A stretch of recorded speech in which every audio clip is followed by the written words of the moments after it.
haven't done an Instagram live on Square One for ages, and so I wanted to make sure all my tech was working. I hope you guys are going to be joining us any minute now. I'm going to be calling the amazing Rochelle, and I'm going to be doing that right this minute. Hi, Rachel. So good to see you.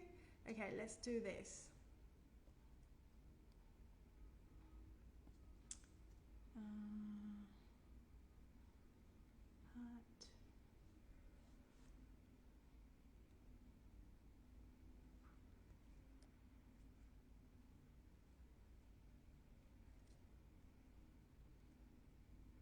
Cool. Okay, bear with me, everybody.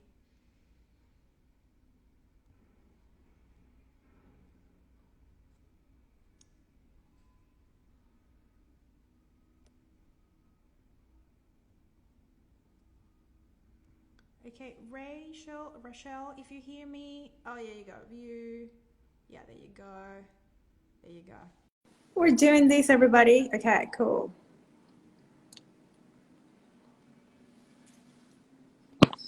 Here we go. Hello. Hello.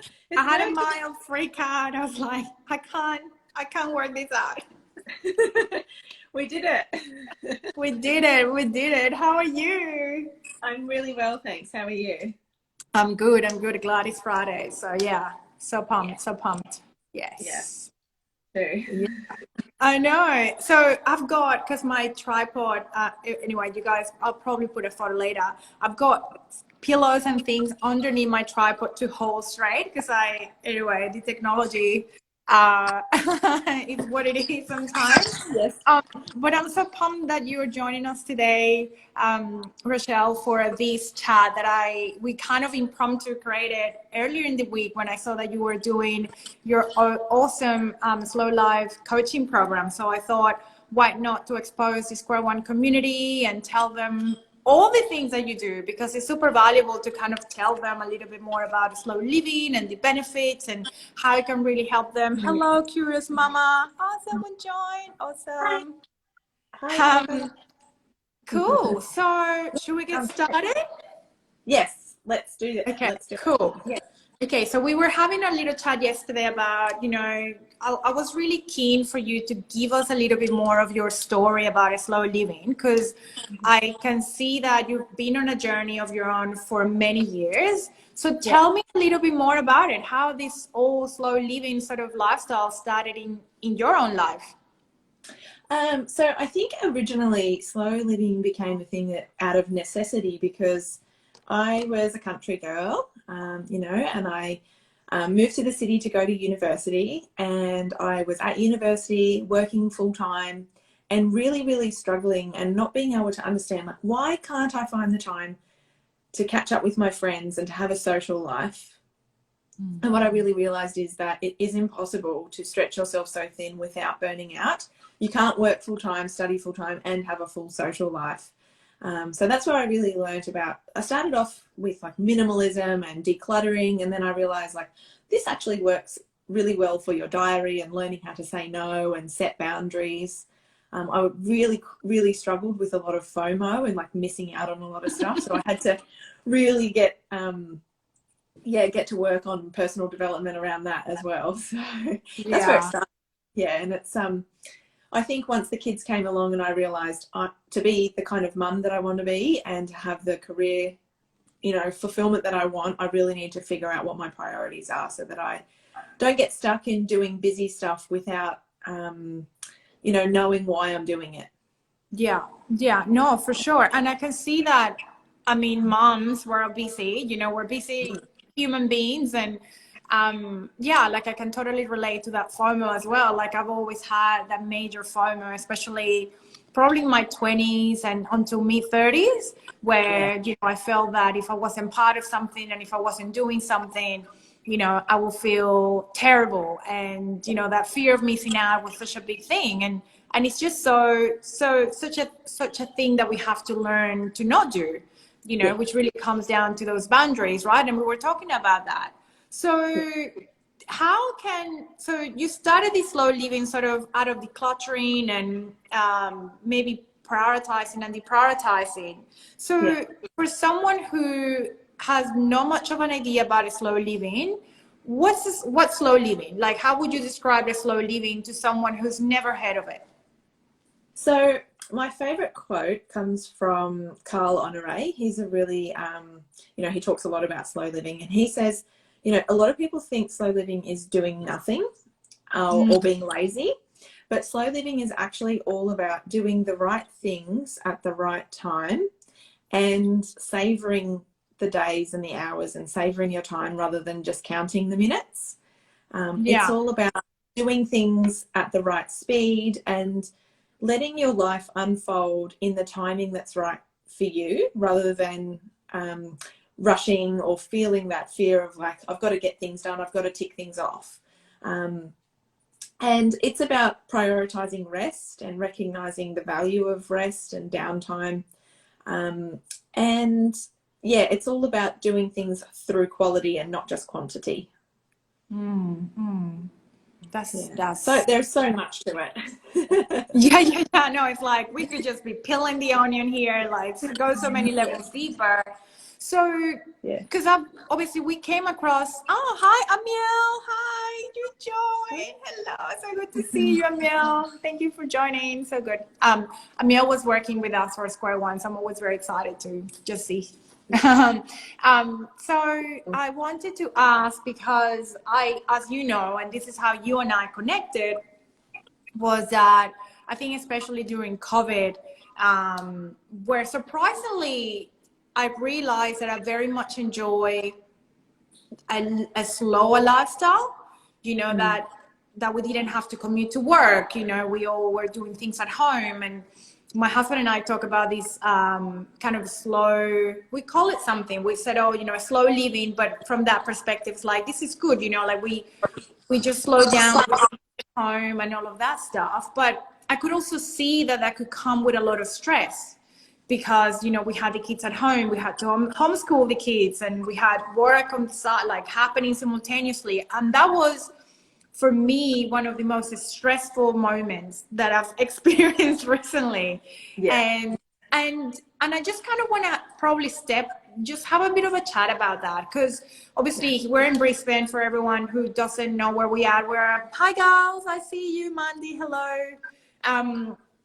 Like, we are sitting in Brisbane, and Brisbane is not in a bad place yet in terms of COVID. We got out of COVID a few months ago, and we may be getting into COVID again, but that's another story. But there's a few other places like Melbourne and people around the world who are still suffering from that. How can you really tangibly have a slow living lifestyle? I'm thinking, even people think that they have slowed down, but actually that might actually mean they have to work longer because they don't have that connection between living work and living home. Do you have anything to say about that?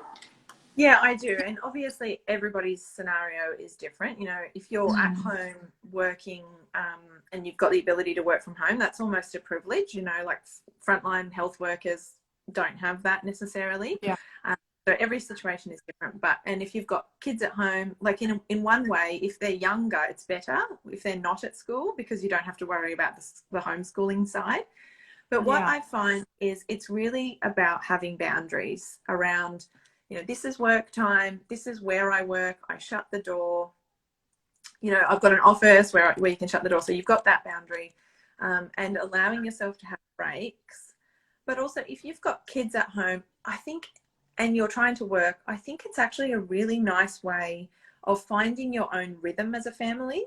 And, obviously sometimes you've got set hours where you have to be available at work, but, you might find that you're at work, your productivity hours you're better at night or you're better in the morning. So it's really about harnessing that and taking the opportunity to work to your rhythms, maybe when the kids are asleep, early in the morning if they happen to sleep in. And then also filling up their cup and focusing on them when they need you, rather than constantly feeling like, I just wish they'd leave me alone so I could work. Doing something with them so that they feel like they've got you, and then stepping away to do your stuff. And that can really make the difference with whether they're willing to sort of let you work and go and do their own stuff. And that's a really tricky skill to have, isn't it? Just to have that, it feels like that full presence you know, if you're working, you have those boundaries. If you're with your kids, you're with your kids. And obviously, yeah, that's a very hard skill. And of course, we're all working towards it, aren't we? Yeah, exactly. And it is just about being really kind to yourself and realizing that every day is different and there's no perfect outcome, and that, you know, it's hour to hour, and just really make sure you do the self-care stuff and take it easy on yourself and don't beat yourself up if it doesn't look exactly how you expect. Yeah, true. The other thing is that I find with like work in an office or with school, there is a lot of disruption that happens in those places as well. So like if you look at a school day, you probably only need 2 hours to do the amount of schoolwork that you would get done like at a school day if you take out like lunches and library and, you know, craft time or whatever. If it's just the academic stuff, it's really quite short. And then the same thing with work. It's about having, you know, allowing yourself to work in those few hours. You can probably get done a lot more in 4 hours at home than you would get done with people coming to ask you questions or interrupt or hopping up to get a cup of tea because you don't want to get started. Yeah. There is a lot of, yeah. Yeah, and I found for me that you're right. Like, you know, when we had the kids at home, and this is probably for a lot of the parents out there. I was on a Zoom call with someone quite senior working for an insurance company this morning, and she literally had her 2-year-old, you know, like, rocking up in our conversation, and you know, and I was totally fine. I've got my little ones as well, and I think there's a lot of people like that, where she was saying, you know, yeah, homeschooling the kids again. And that could be very tricky. So I just kind of want to talk about that in a way that probably moves into that space of, you know, a lot of people out there feel that they have a lot of goals and things they want to achieve. So that sense of ambition. And I know that a lot of people can get, you know, a bit of that feeling that how can I have a slow living life where I'm grounded, I understand myself, I know what's important versus what's not, I have boundaries, I don't suffer from FOMO as much because I really know that, you know, this is my little area that I'm comfortable in. So how can people do that and at the same time keep goals, you know, like be ambitious, do things that they want to do, you know, achieve the stuff that they wanted to achieve? Can the two go together? I think they definitely can. In fact, I think that if you are ambitious, slow living is essential to implement into your life, because it teaches you, you know, slow living is all about making sure you prioritize, like what is actually important to you, you know. So what do you need to let go of that might be good or that you might want to do, that you might have FOMO about, but those things might not take you towards your ultimate goal.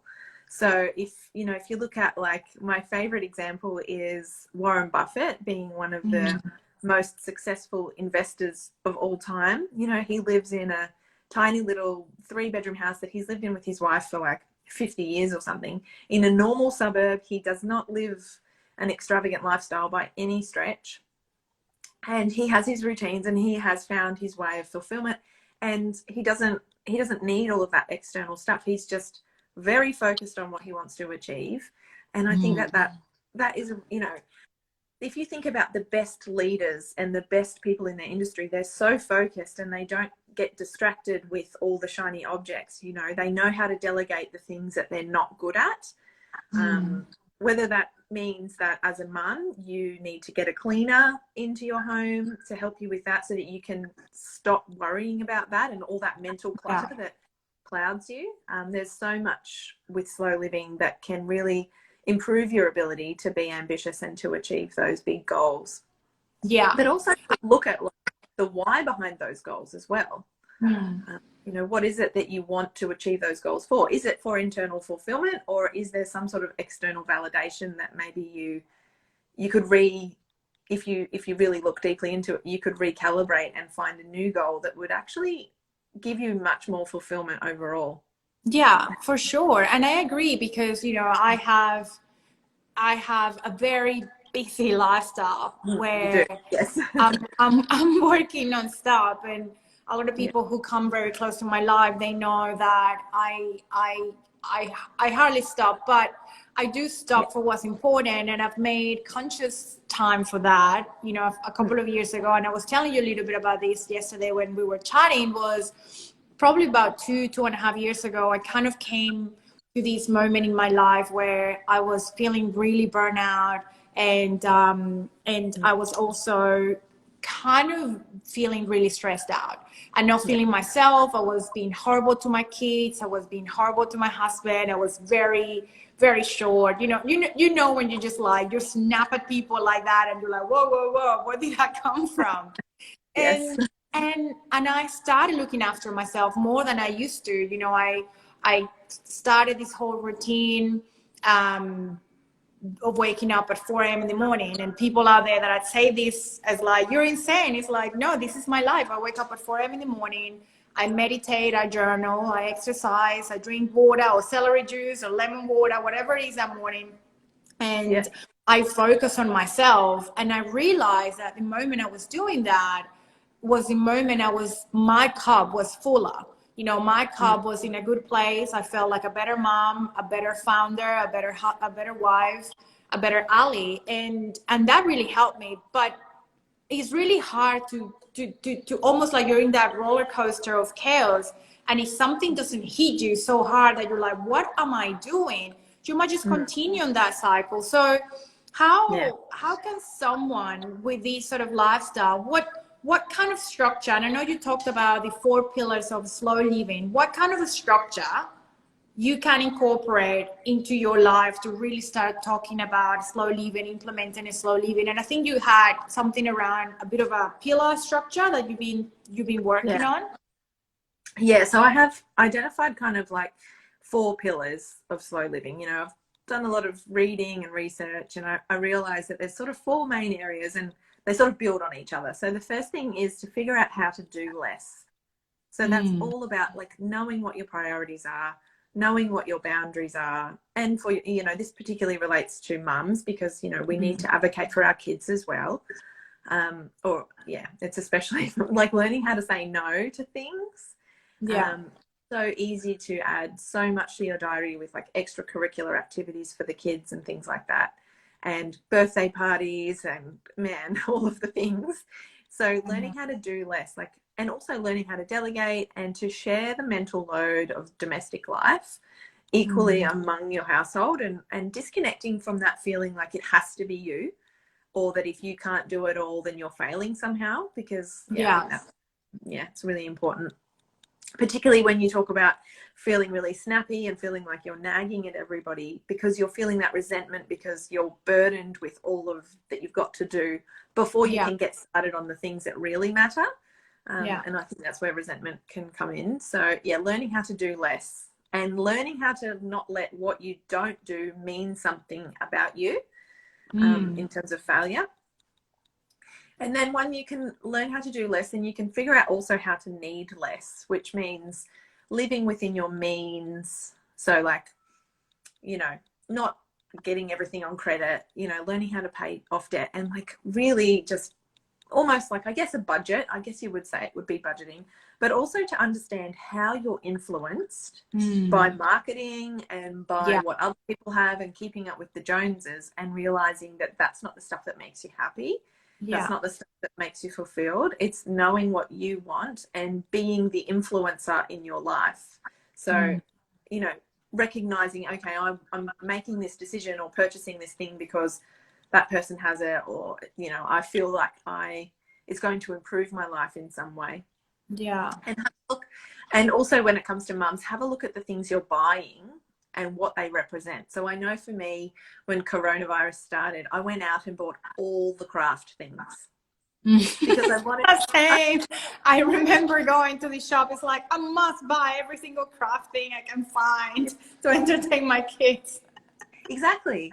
And ultimately what you're trying to do with that is to find ways of making, you know, being at home fun for your kids. You want to entertain them, you want to create quality moments, but how can you look at that and figure out how to do that without buying all of Kmart? Yeah, pretty much. So that's the needing less pillar. And then there's being more, which is all about finding ways to be more present. It's also about developing self-guidance and self-care practices. Like, and when I say self-care, I don't mean consumer self-care. I mean things like, I call it real self-care. And this is all about listening to your needs, recognizing when you're feeling a feeling and allowing yourself to feel it and process it, so that you can then show up in the present moment and be the kind of mum that you want to be, or the kind of wife that you want to be. And you're not kind of all in your head, you know. It's like learning to come back down to earth and realizing that experiences and how you live your life is so much more than what you buy. So it kind of builds again. So it's all about being present there. And then living more is figuring out like the language that you use.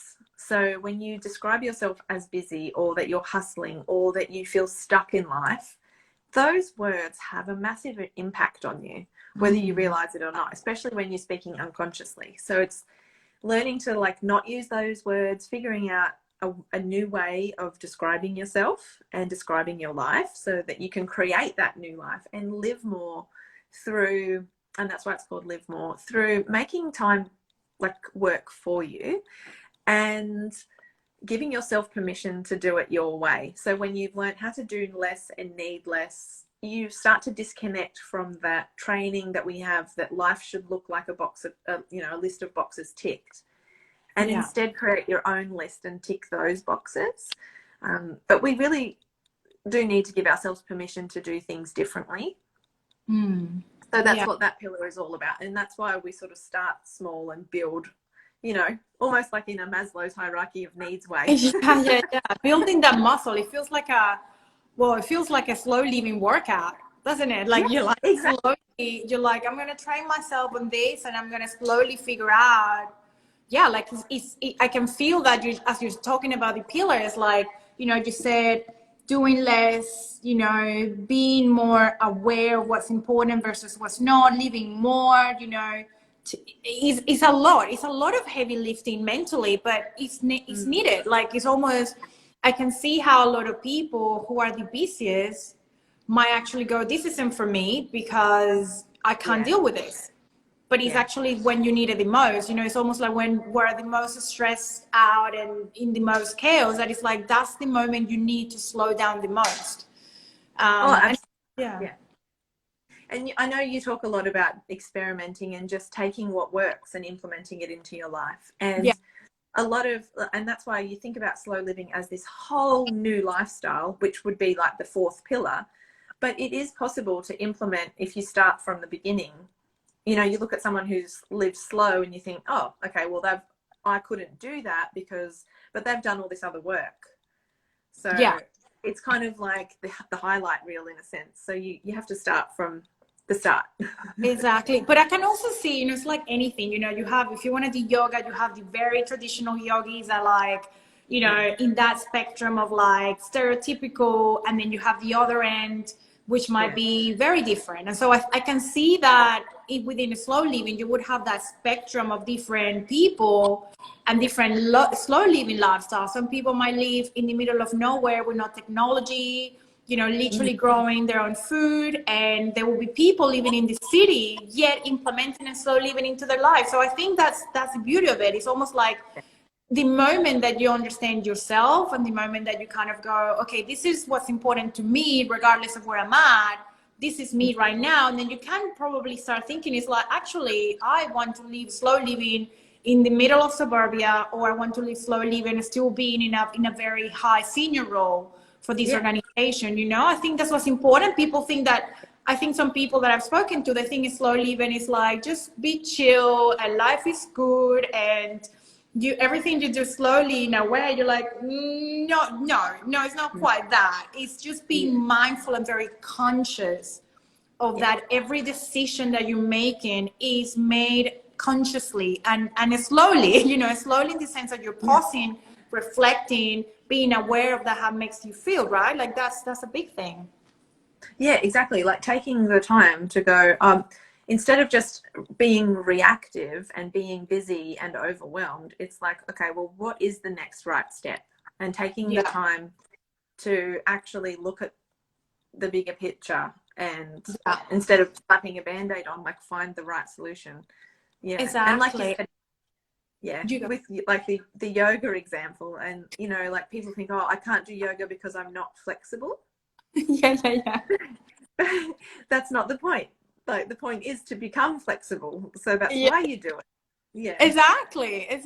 And look, I was talking, I've been doing, as I do loads of experiments and prototypes in my life, and my latest prototype has been to really experiment with how I train my brain and how I work with my brain to really feel, which has been so fun and very challenging a lot as well. Sarah, welcome. Sarah. And yeah, so part of this training, I've been doing hypnotherapy with these incredible hypnotherapists in the UK. And last night we had a session, and long story short, she asks you these questions in the therapy, and she says, how you feel today, how happy you feel today, 0 to 10, 10 being the happiest. And I'm like, I feel like an 8. She's like, oh, that's pretty cool. And then she asked me, how would you feel like a 9? And, it took us like 25 minutes, but the answer was, actually, I just want to have a normal routine with my kids in the morning, tomorrow when I wake up, which was today, and to literally not have to shout at anybody, to brush their teeth, make their beds, get dressed. And she said, okay, what would that look like?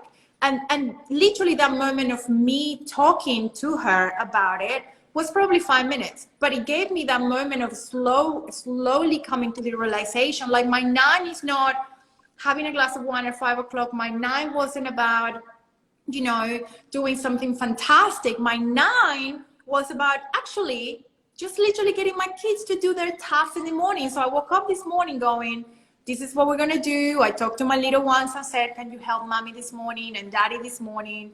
I got them to draw a little chart to do their tasks and put stickers. And that's what it took, 5 minutes. But that really transformed my morning. I can tell you that.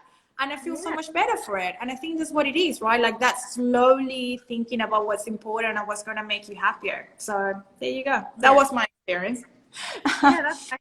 And what's beautiful about that is that is kind of like one of your priorities, is connection and showing up to be a good mum for your kids. Right. And so that's why you think, well, shouldn't my priorities or shouldn't my goals be these big things? But actually, what it comes back to is just feeling like you're connected with the people that you love.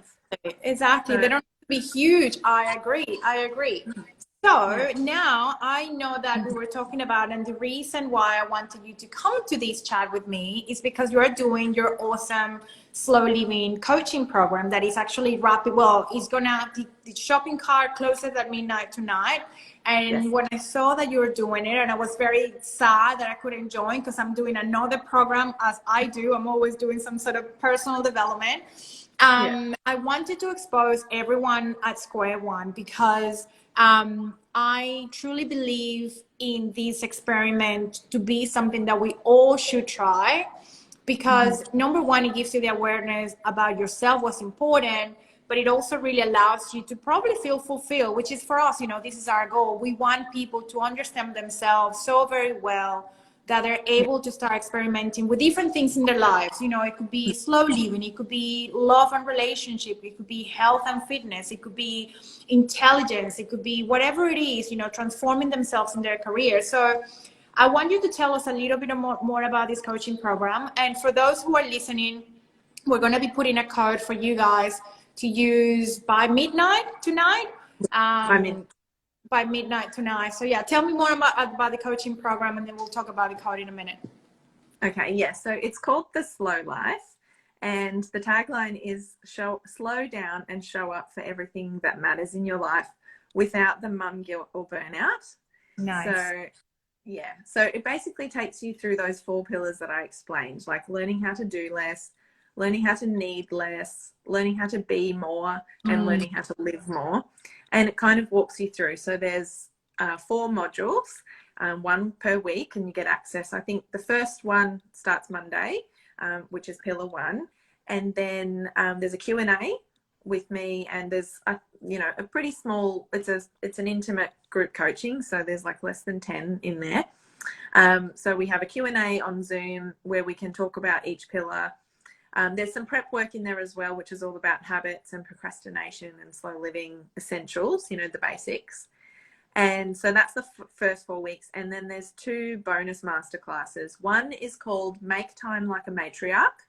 And this is for my woo people. This is all about how to make time work for you, how to, you know, use your energy flows throughout your hormonal cycle and the different kinds of time. There's actually different kinds of time. Like we live on calendar time, but there's, yeah, it's really cool. Awesome. So it's a master. I didn't know that. No, I mean, yeah, that sounds really clever. I love it. Yeah. So there's, there's like, it's kind of like getting into flow, you know? Yeah, so that's that one. And the other one is all about FOMO. So again, like the sneaky kinds of FOMO that you probably, we think of FOMO as being when your friend posts a photo of them in Bali. Yeah. And, you know, on Instagram, but there's actually so much more to FOMO. And it's a really, I think FOMO is one of the biggest killers to living a slow, intentional life. Yeah. And yeah, so I've got a masterclass all on that. So yeah, so there's sort of 6 content areas and then the 4 Q&As.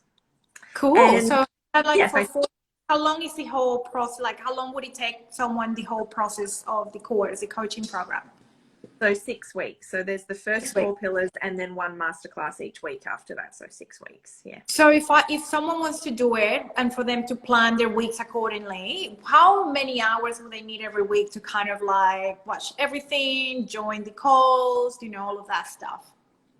So there's, depending, all the modules are different, but there's roughly 3 10 to 15 minute videos per week.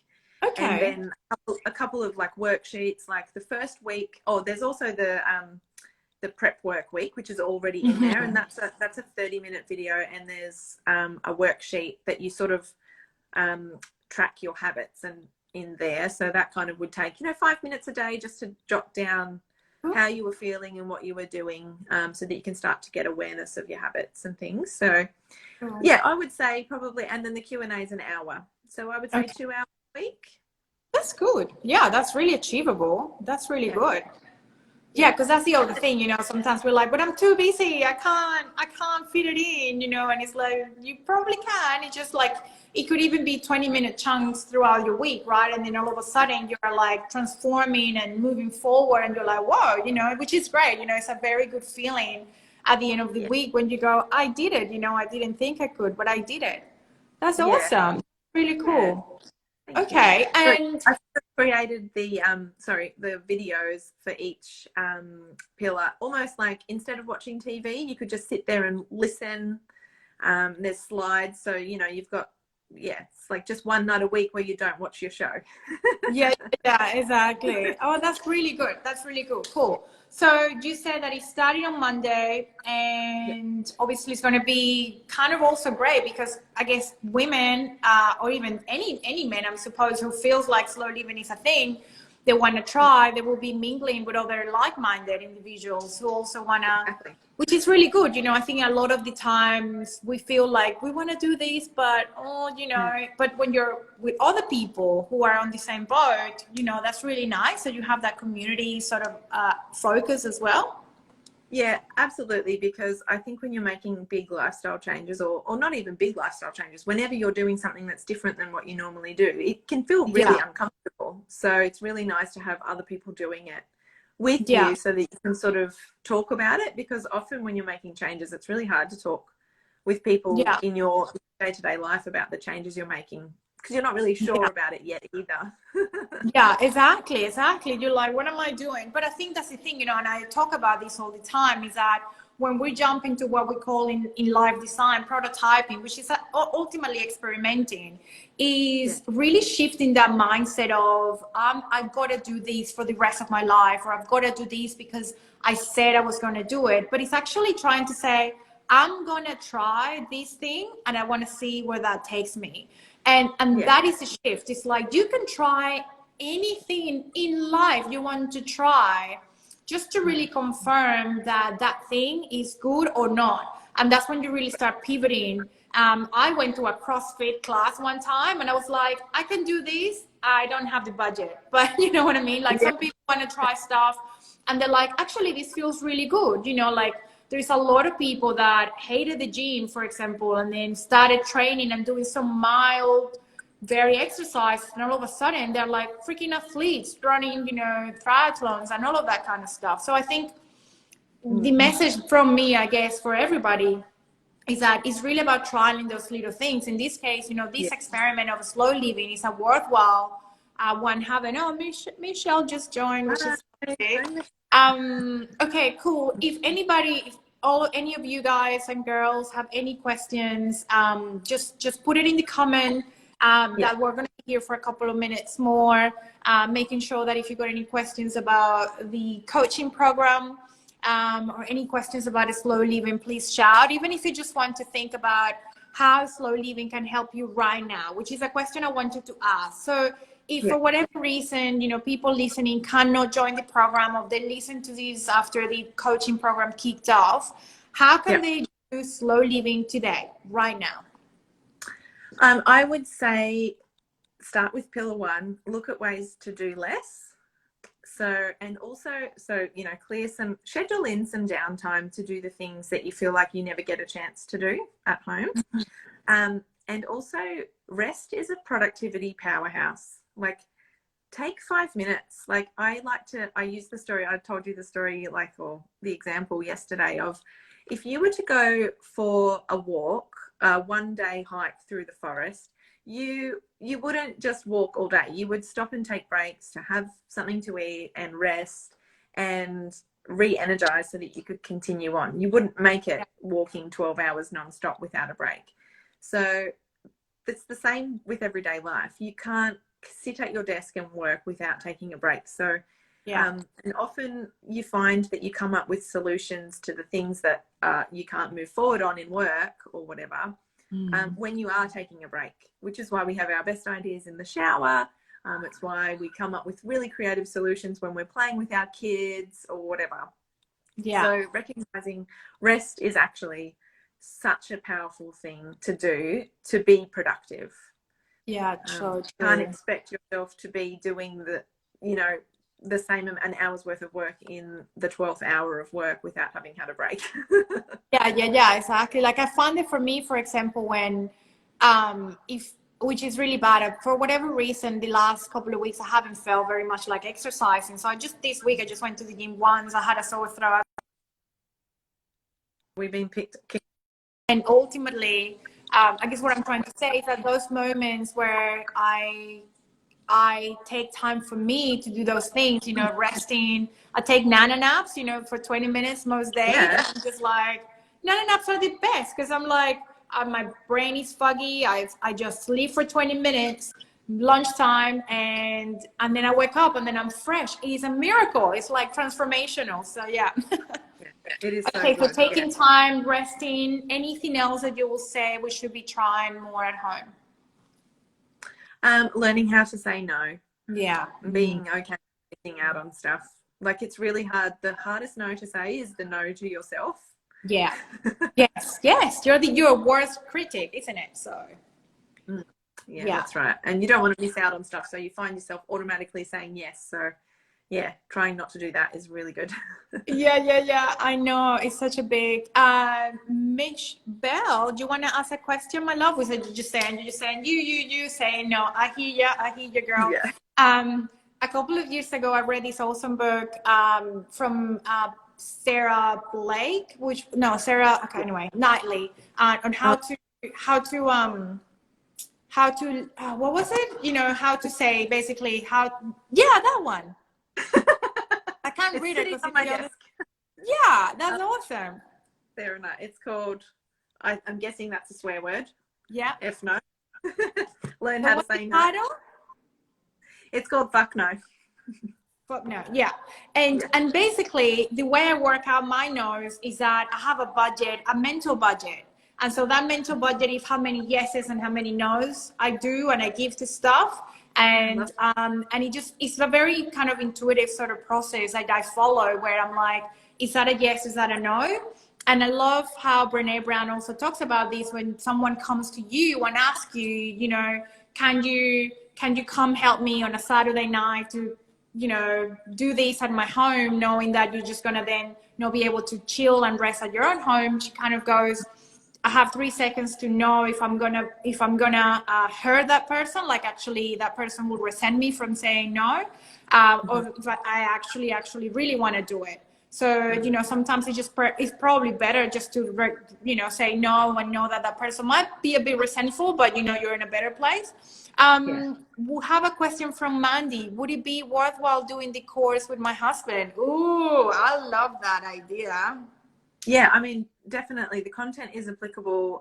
I've kind of targeted it to mums, but my brother actually said to me, he's got 3 boys, and he said, this is really good for dads too. Like, dads want to be more involved as well now.